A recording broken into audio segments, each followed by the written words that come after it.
Nou ja, verstaan gees, siel en liggaam.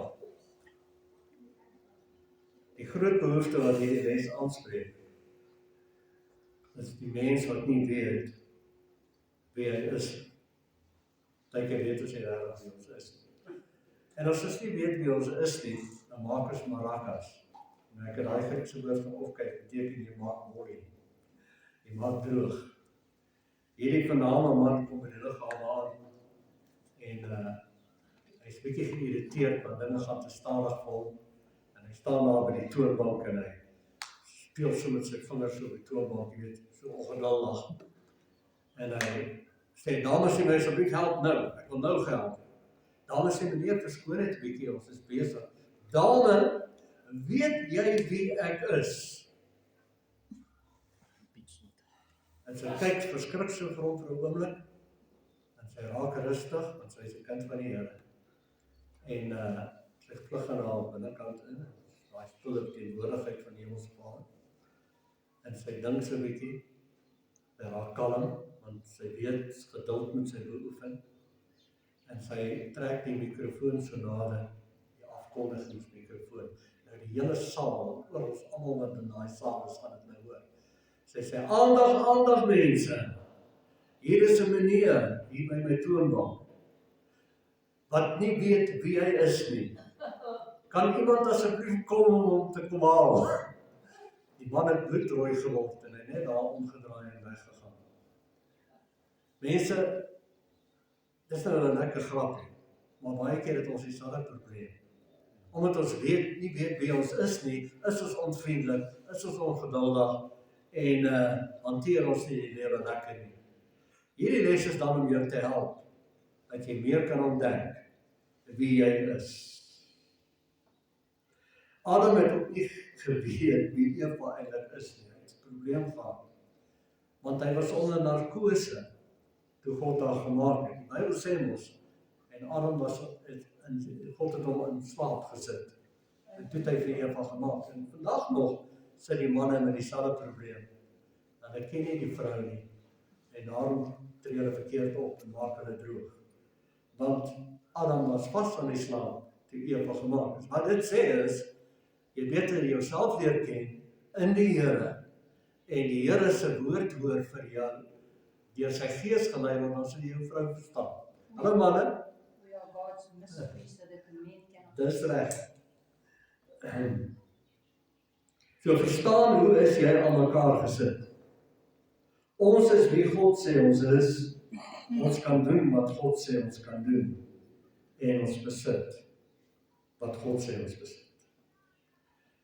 Die mens is gemaak na God se beeld, Genesis 1:26. En God het gesê, laat ons mense maak na ons beeld, ons gelykenis.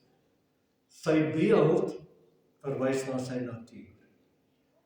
God het nie eintlik 'n beeld nie, God is gees. Amen. God is oor ons. Maar God se beeld verwys na sy natuur. En wat is God se natuur? Dis agape, die Griekse woord vir liefde, wat beteken onvoorwaardelike liefde. Sien, God se liefde vra nie 'n prestasie. God se liefde het jou lief voordat jy enigiets kon regdoen, voordat jy kon presteer. Wie hou van sulke liefde? Kinders in julle huise, ouers het julle lief sonder dat julle moet presteer. Wie sal van so 'n onderwyser hou? Die onderwyser wag nie dat jy presteer nie, en dan is hy lief vir jou. Ons het baie keer in 'n klas, as daar 'n paar uitstaande kinders, dit is die oogappel van die onderwyser, want die kind presteer in sy klas. Maar die ander wat nie juist so goed doen nie, hulle word nie juist goed behandel nie. Partykeer is dit so. Maar by die Here is dit nie so nie. Sê amen. Amen. God het jou lief, soos jy is, want hy het jou gemaak na sy beeld, sy gelykenis. God maak nie gemors nie, hy het jou goed gemaak, en hy is trots op jou, en hy is lief vir jou. Selfs al het jy nie gepresteer nie, het God nog steeds lief vir jou. Kan ek en jy sulke liefde hê? Ja, ons kan met die krag van die Here binne in ons, want ons is geskape na sy beeld en sy gelykenis. Jy het die inherente vermoë om ook so lief te hê. Of wag ons eers dat mense presteer. Okay, as jy oulik is met my, sal ek oulik wees met jou. As jy vriendelik is met my, ja, okay, dan gaan ek vriendelik wees met jou. Of kan ons in God se liefde ingaan, sy kragtige liefde, en mense lief hê, sonder dat hulle presteer. Dit is agape liefde. En daai liefde het die Here vir ons gegee. Jy is geskape na sy beeld, sy gelykenis, sy agape, onvoorwaardelike liefde, is deel van jou natuur. Amen. So dit nou uitkom. Dis die groot ding. Dis waarom Jesus sê, het gaan dan heen, maak disippels. Daai woordjie gaan dan heen, maak disippels, beteken in die waarheid, maak mense wat soos ek is. Hoor julle daai? Hoe was Jesus? Hy was liefde. Hy het hierdie liefde van die Vader uitgeleef en uitgestraal. 1 Johannes 4 vers 16 en ons het die liefde van God, wat God tot ons het, leer ken. Dit is deur Jesus Christus. Hy het dit gedemonstreer. En daarom het ons geglo. God is liefde. Hy sê nie God besit liefde nie, hy sê God is liefde. En hy wat in liefde bly, bly in God en God in hom. Hy wat in hierdie liefde bly, hierdie onvoorwaardelike agape liefde, bly in God en God in hom. Hoe weet ek God bly in jou? En hoe weet ek jy bly in God? Wanneer ek hierdie onvoorwaardelike liefde van jou ervaar. Amen. Ons is sy beelddraers van die agape liefde hier op aarde. Efesiërs 1 vers 4 sê, soos God ons in homself uitverkies het, voor die grondlegging van die wêreld, om heilig en sonder gebrek, voor hom in agape onvoorwaardelike liefde te wees. God het jou geroep, voor jy gebore is, om hom te vertoon in sy agape liefdesnatuur. So, wat is dit om disippels te maak? Om mense te maak wat gedissiplineerd is in God se woord, agape liefde. Mense, hoe weet ek jy is 'n disipel van Jesus Christus, wanneer jy soos Jesus begin lyk? Hoe weet jy ek is so 'n disipel, wanneer ek soos hy lyk? En hoe het Jesus gelyk? Hy het absoluut die vrugte van die Gees gedra. Galasiërs 5:22. Jesus was vol liefde, onvoorwaardelike liefde van die Vader. Uit dit het gevloei absolute blydskap. Ek dink Jesus het heeltyd blydskap laat gaan. Oral waar hy met mense in kontak was, het mense verander van hartseer na blydskap, want sy bediening was blydskap. Dis hoe ek en jy is nou, as sy kinders. Uit blydskap kom daar vrede. Oral waar Jesus beweeg het, het hy vrede gebring, want hy is die koning van vrede. Hy is die koning van Salem. Salem beteken vrede. En uit vrede is daar vriendelikheid, sê Amen. Amen.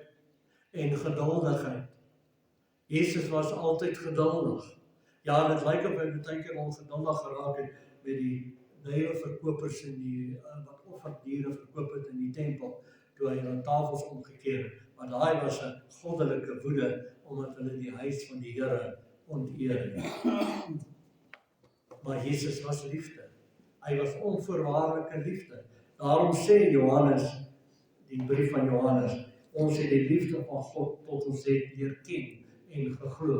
En dit is Jesus wat hulle gesien het.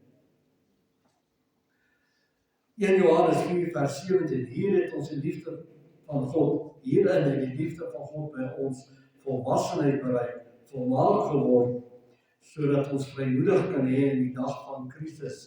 Hier staan oordeelsdag in Afrikaans, die Griekse woord is Christus, spreek hom net so uit, dis waar ons woord, Engelse woord crisis vandaan kry, is eintlik meer crisis is die Griekse woord, en ons Afrikaanse woord crisis. So wanneer ons 'n krisis beleef, dan is die krag van agape liefde wat in ons is, so sterk, dat ons die krisis kan hanteer. Ons gaan nie 'n tantrum gooi as daar 'n krisis is nie. Ons gaan nie ons vrede verloor nie. Ons gaan nie ons vriendelikheid verloor nie. Ons gaan nie ons geduld verloor nie. Sê Amen. Ons gaan soos Jesus wees en die vrugte van onvoorwaardelike liefde dra. Alle mense, wie's daar? Sê weet pastoor, nou weet ek daarom nie. Wel, as jy God ken, ken jy liefde. Amen. As jy liefde ken, dan word jy daai liefde. En dan besef jy, hy het jou geskape na sy beeld, sy goddelike liefdesnatuur. Alle mense. Wie's met my? Dis nie 'n krag wat jy het nie, dis die krag binne in jou wat deur jou werk. Jy is wat hy sê jy is, jy kan doen wat hy sê jy kan doen, en jy besit wat hy sê jy besit. Jy besit kunskap, wie het hom aangeneem? Jy het sy natuur. Ja, moet sê ek mis dit so baie, ek raak so ongeduldig, ek word so gou kwaad. Mense het tyd geword jy 'n disipel word. Gaan dan heen, maak disipels. Dis wat my hooftaak is om disipels te maak. Dis wat jou hooftaak is. Wat beteken dit om disipels te maak? Dit beteken letterlik om iemand te kry, om te lyk soos Jesus. Want hy sê in Johannes 4:17, want soos hy is ons ook nou in hierdie wêreld. Soos Jesus is, so is ons ook nou. Dis disipel. Maar die disipels is nog nie volwasse geword. Die disipels is nog nie volmaak geword. Want hulle verloor dit. Hulle verloor hulle blydskap. Hulle tree liefdeloos op. Hulle is ontrou. Hulle is ongeduldig. Hulle is onvriendelik. Wie het homself uitgevang hierdie week?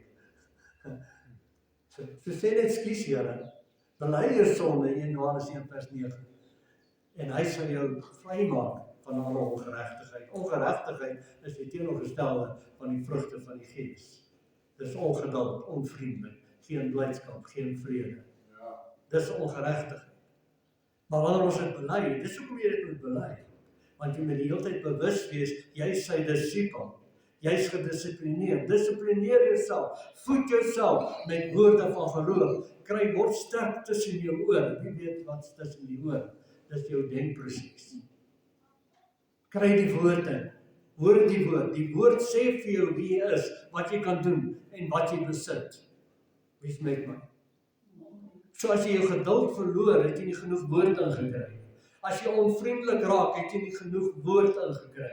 Want die woord is Jesus, die woord het vlees geword, onder ons kom woon. En wanneer jy hierdie woord inkry, raak jy sterk tussen jou ore, raak jy gedissiplineerd tussen jou ore, raak jy al hoe meer soos Jesus tussen jou ore. En wanneer daar 'n krisis kom, as iemand jou hart stamp in die trolley, daar in die supermark op jou hakskene, dan verloor jy dit. Dan bly jy vriendelik. Want binne in jou is die krag van geduld en vriendelikheid. Jy is wat hy sê jy is. Jy kan doen wat hy sê jy kan doen en jy besit wat hy sê jy besit. Wie's met my?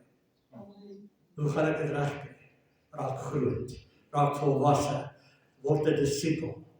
Soos Jesus is, so is ons ook in hierdie wêreld. Ons is geformeer om driedelig te wees, net soos hy, gemaak na sy beeld en sy gelykenis. Sy gelykenis is 3 dele.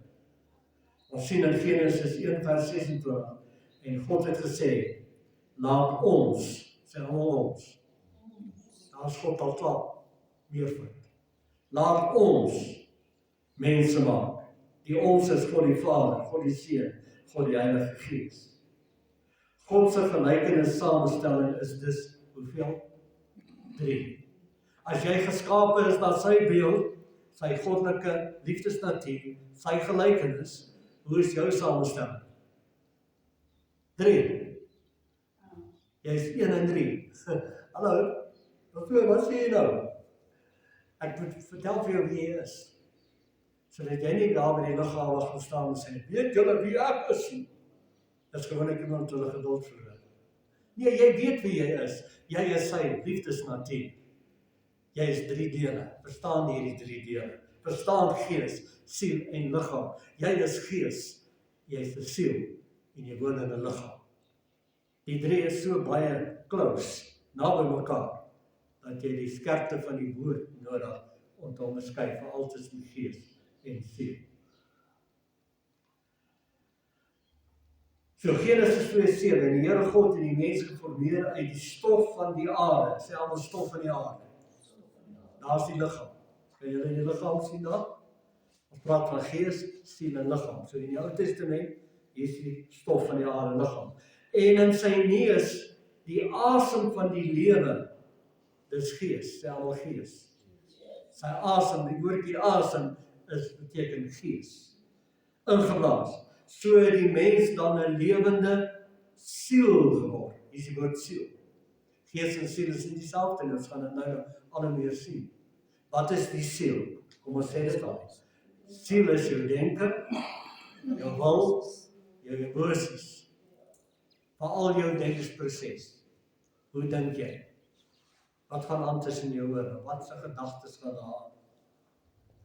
Stof van die aarde is liggaam, asem van die lewe is gees. Siel word nou 'n lewende siel genoem. Hoekom? Want hierdie siel, denke, gedagtes en gemoed het wat ingekry? Gees. Mense, hierdie woord wat julle vanmôre hoor, is gees en lewe. Jesus sê in Johannes 6, my woord is gees en lewe. En weet jy hoekom jy dit inkry? Dan raak jy al meer geestelik tussen jou ore. Gees bring lewe, stem julle saam. Die Heilige Gees bring lewe in jou siel, denke, gedagtes en gemoed. En nou begin jy geestelik dink. En ou wat geestelik dink is volwasse. Ou wat geestelik dink het soos Jesus geword. Ou wat geestelik dink, leef die liefde, die blydskap, die vrede, die geduld, die vriendelikheid, getrouheid, sagmoedigheid en selfbeheersingheid. Hallo. Ons mis dit gereeld. Ek self mis dit nog steeds. Maar weet jy wat doen ek dadelik? Ek sê ekskuus. En hoekom sê ek ekskuus? Want die woord is 'n skerp tweesnydende swaard, want ek ken die woord. En die woord spreek my dadelik aan, want ek het baie woord hierso. En die woord sê vir my, mannetjie, jy's besig om nou van koers af te gaan. Sê amen. Jy onderskei dadelik wat's gees en wat is nou siel. Gees is die woord. En die woord sê vir my dadelik, jy is wat God sê jy is. Jy is liefde, jy is blydskap, jy is vrede. Die krag daarvan is binne in jou. Kom Jannie, jy's 'n disipel. Kom, raak groot. En dan sê ekskuus julle. 2 Korintiërs 10. Paulus sê, neem elke gedagte gevange en bring dit tot gehoorsaamheid aan Christus. Wanneer jy baie woord hoor, wanneer jy jouself voed met die lewende woord, raak jy skerp, sê almal skerp. Ek wil skerp wees, daarom kry ek gereeld woorde. Ek vat die woord, want ek kan foute maak. Maar hoe skerper ek raak, hoe minder foute gaan ek maak. Hoe meer gaan ek onderskei tussen wat is siel en wat is gees. Siel word nou 'n lewende siel genoem, omdat hy een is met gees. 'n Lewende siel is 'n vergeestelike siel.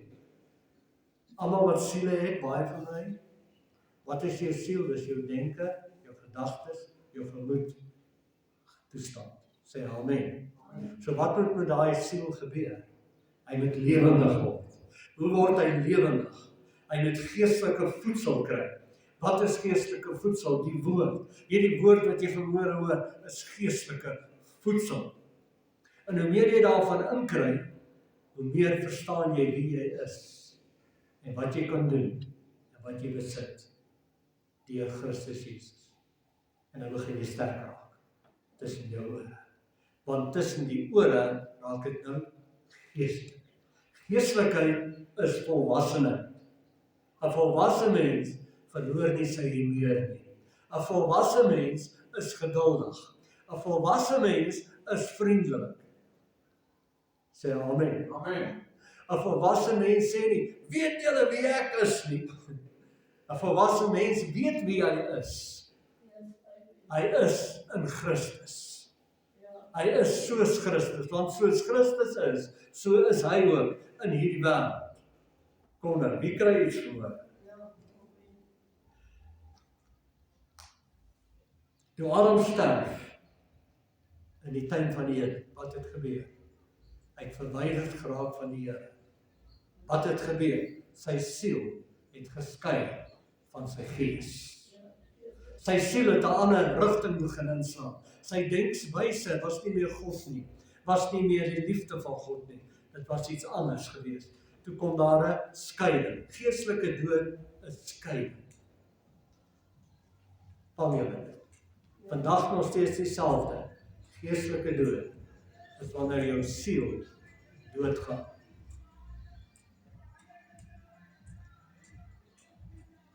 So raak gees en siel geskei en daar's afstand tussen gees en siel. Maar in Christus Jesus, wie hom aangeneem het en sy woord, wie vat hierdie woord vermoorde? Sy woord aangeneem het, word die skeiding weer weggeneem en gees en siel trou met mekaar en raak een. En jou denkswyse, sienswyse, gedagtes, gemoedstoestand vergeestelik. Deur die woord wat gees is. Wie hoor hierdie geestelike woorde? Amen. 1 Tessalonisense 5:23. Hier gaan ons nou na die Nuwe Testament toe. En mag hy God van vrede julle volkome heilig maak. En mag julle gees en julle siel en julle liggaam geheel en al onberustelik bewaar word by die koms of verskyning van ons Here Jesus Christus. Mense, elke keer wanneer 'n mens 'n woord hoor soos hierdie, is dit 'n verskyning, want die woord is Jesus, die woord is Christus. En wanneer jy die woord hoor, het jy 'n verskyning tussen jou ore. Sê amen. Wie kry 'n verskyning vanmôre? Elke keer as jy die woord hoor, is dit 'n koms, 'n verskyning. Gees is jou essensie, gees is jou wese, wat ewig verbind is aan jou hemelse Vader, wie die gees opperwese is. Johannes 4 vers 24 sê, God is gees, en die wat hom aanbid, moet dit in gees en in waarheid doen. Gees is vormloos, grensloos, afstandloos. Gees kan nie vasgevang word in 'n kassie nie. Jou denksprosesse kan wel. Gees is altyd geloof in God se teenswoordigheid. God se teenswoordigheid in die gees is altyd beskikbaar, elke oomblik. Jou sieldimensie is jou denke, jou gedagtes en jou gemoed. Jou siel word gevul deur konsepte, vorms, driehoeke, vierkante, sirkels en so meer. Jou gemoed is jou gevoelens en jou emosies wat gekoppel is aan jou gedagtes. Elke gedagte wat jy het, elke onthou wat jy het, is gekoppel aan 'n emosie. Miskien het iemand jou op 'n stadium gevloek en jou 'n harde klap gegee. En jy onthou nou daai vloekwoorde en daai harde klap. En elke keer as jy dit agterna weer hoor, dan eis jy en jy trek in mekaar, want jou emosies is gekoppel aan daai harde klap en aan daai lelike woorde wat jy toegevoeg is. Wie van wat ek sê? So ook mooi dinge gaan mooi emosies hê. En jy sien, jou gemoedstoestand is gekoppel aan jou gedagtes. Want die gees maak dit gesond. Sê amen. Maak nie saak wat se moeilike gedagtes jy het nie. Wanneer jy in die gees kom, wanneer jou gedagtes geesgevoed word, begin jou gedagtes gesond raak. Die liggaam is jou tentwoning, wat siel en gees huisves. 2 Korintiërs 5 vers 1, want ons weet dat ons aardse tentwoning afgebreek word, ons gebou het van God, 'n huis nie met hande gemaak nie, ewig in die hemel en dan. Wie is jy? Jy is gees, en jy is die tempel van die Heilige Gees. Jeremia 1 vers 5 sê, voordat ek jou in die moederskoot gevorm het, het ek jou geken, sê die Here. En voordat jy in die liggaam voortgekom het, het ek jou geheilig. Ek het jou tot 'n profeet, in hierdie geval vir onsself, ek het jou geroep tot bediening. Wat is jou bediening? Om sy liefde uit te leef vir jou naaste. Prediker 12:7 en die stof, dit is liggaam, na die aarde terugkeer soos dit gewees het, en die gees na God terugkeer wat dit gegee het. So wat het God gegee? Gees. Hoekom het jy terugkeer? Iemand wat terugkeer, is iemand wat reeds daar was. Kan julle dit sien? Dan moet jy terugkeer. Jy was reeds daar, kom jy aarde toe, en jy moet hier 'n bediening uitleef, en dan wanneer jy nou jou liggaam tot niet gaan, jy sterf, dan keer wat terug, gees na jou Vader toe. So waar kom ons almal vandaan? Van die Vader Gees. Wie bly in dit doen? So ons battle hier onder jou, ons kry swaar, ons sukkel, né? Ons sukkel. Weet jy wat, die goeie bly in boodskap. Wanneer jy jou liggaam verloor, en sê maar, wat is die slegste wat kan gebeur met enigiemand van ons? Jy kan doodgaan. Maar dan onmiddellik ontdek jy, wow, ek behoort nog steeds. Ek keer terug na my Maker. Ek het nog altyd behoort. Ek was nog altyd in sy hand. Hy sal my nooit begewe en my nooit verlaat. Amen. Wie kry dit? Amen. Laaste punt vir vandag se les.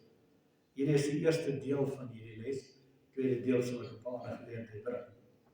Gees en siel is nie dieselfde nie. Hebreërs 4 vers 12. Want die woord van God is lewendig en kragtig, skerper as enige tweesnydende swaard. Dit dring deur tot die skeiding van siel, dis jou denke, gedagtes en gemoed, en van gees. So baie mense was dominees en daar's pastore wat as hulle preek, dan kan jy duidelik hoor, hulle verstaan nie die verskil tussen gees en siel, en hulle gebruik die woorde om die beurt. Maar daar's 'n groot verskil. Maar hulle is so naby aan mekaar, dat jy die skerpte van die woord nodig het, die swaard van die woord, om die onderskeid te kan trek. Kom ons lees dit weer, vers 4 vers 12, want die woord van God is lewendig kragtig, skerper as enige tweesnydende swaard, en dring deur tot die skeiding van siel en gees, en van gewrigte en murg, en is die beoordelaar van die oorleggende van die gedagtes van die hart. Kan julle dit sien? Hierdie geestelike woord wat ons vanmôre hoor, beoordeel jou gedagtes. Mense, dit is waarom ek so lief is vir die woord. Hoe meer ek daarvan kry, hoe skerper raak ek hier tussen my ore, en hoe duideliker sien ek verkeerde gedagtegange wat ek het, verkeerde idees wat ek het. Want 'n verkeerde idee wat jy het, gaan jou seermaak en gaan ander mense seermaak. Maar wanneer die skerpte van die woord kom, dan onderskei ek dit, en die woord help my, en die woord wys my, en dan stop ek daai gedagte, en ek gooi hom uit. En Paulus sê, 2 Korintiërs 10 sê hy, neem elke gedagte gevange, bring dit in gehoorsaamheid aan Christus. As ek verkeerd is met daai skrif, kan jy dan maar net laat weet, jy kan dit gaan opsoek. Gees, siel en liggaam, gewrigte en murg. Daar sien ons duidelik die verskil tussen gees, siel en liggaam. Nou ja, ek wil gou 'n konklusie maak, as die woord gees en siel kan skei, kan dit nie dieselfde wees nie, stem julle saam. Hy sê hy maak skeiding tussen gees en siel. So gees en siel kan nie dieselfde wees nie. Maar nou vandag verstaan ons dit. So waar is die plek waar ons moet vergeestelik? Iemand sê ek wil geestelik groei. En dan verstaan die persoon, my gees moet nou groei.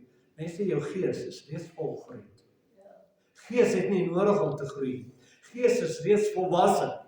Maar waar is ons nie volwasse nie? Waar moet ons groei? Tussen jou ore, in jou denke, gedagtes en gemoedstoestand. So hoe groei ek dan? Daar moet ek geestelik word. Dis 'n wordingsproses. En hoe meer geestelike woord ek kry, want Jesus sê, gaan dit weer herhaal in Johannes 6, my woord is gees en lewe. Hy is die geestelike brood, die hemelse brood wat uit die hemel neergedaan het. En nou kan ons dit verkondig, en ons kan dit hoor, en ons kan dit vat, en ons kan dit ons eie maak. En so word ek sterk geestelik tussen my ore. Ek wil nie julle gee om as ek praat van tussen die ore nie, dis eenvoudige taal om net te sê, daai grys materiaal, daai denkprosesse van jou tussen jou ore, is daar waar ons probleem is. Kom nou. Jy kan enige iemand vat, en veral mense wat gedurig moeilikheid het. En die oomblik as hy by jou sit, of sy by jou sit, en haar mond gaan oop, dan hoor jy dadelik die probleem. Want waar die kop van vol is, loop die mond van oor. En dan hoor jy dadelik net aan iemand se praat. Hier is 'n groot probleem. Want die persoon praat dolly. Hy praat nonsens. Sê amen. Maar wanneer iemand vol is van die woord tussen die ore, en sy mond gaan oop, of haar mond gaan oop, dan praat hulle gees, hulle praat liefde, hulle praat blydskap, hulle praat oorwinning. Is julle met my? Dan weet ek, hierdie persoon is sterk tussen die ore, hierdie persoon ken die swaard van die gees, die woord, en hierdie persoon het baie woord ingekry, en die woord maak gesond. Die brief van Johannes, die 3de brief, sê hy, ek wens dat dit met julle sal goed gaan, en dat julle gesond is, soos dit met julle koppe gesond is. Hallo. Gesonde lewenswyse in Christus Jesus maak jou liggaam gesond, maak jou lewe gesond, maak jou finansies gesond, maak jou verhoudinge gesond. Jy moet gesond raak tussen die ore. Jy moet volwasse raak tussen die ore. Jy moet geestelik raak. Jy moet die lewende siel wat Adam verloor het, toe word hy 'n dooie siel, kry ons terug in Christus Jesus. En hy maak ons siel, denke, gedagtes en gemoed weer lewendig met sy woord. En die Heilige Gees is nou by ons en in ons om ons in die volle waarheid te lei aangaande hierdie hele proses. Sê amen. Vader, ons dankie vir die woord vanmôre. Ons dankie Vader dat hoe meer woord ons hoor, hoe meer geestelik raak ons tussen ons ore. Hoe sterker raak ons, hoe meer vaardig raak ons met die geestelike swaard, die tweesnydende swaard, en onderskei ons gedagtes wat verkeerd is. En so neem ons elke gedagte gevange en bring dit in gehoorsaamheid aan Christus die woord. Maar Vader, ons besef ons moet die woord ken, ons moet die woord koester, ons moet die woord lief hê. Ons moet onsself gedurig besig hou om die woord in te kry en te koester. Want dis waar die oplossing lê. En dis die woord wat vir ons die duidelikheid bring deur die Gees, wie ons is. En nou weet ons wie ons is, wat ons kan doen en wat ons besit in Christus Jesus. Amen. Amen. Mense wat gebed nodig het, ek is hier vir jou.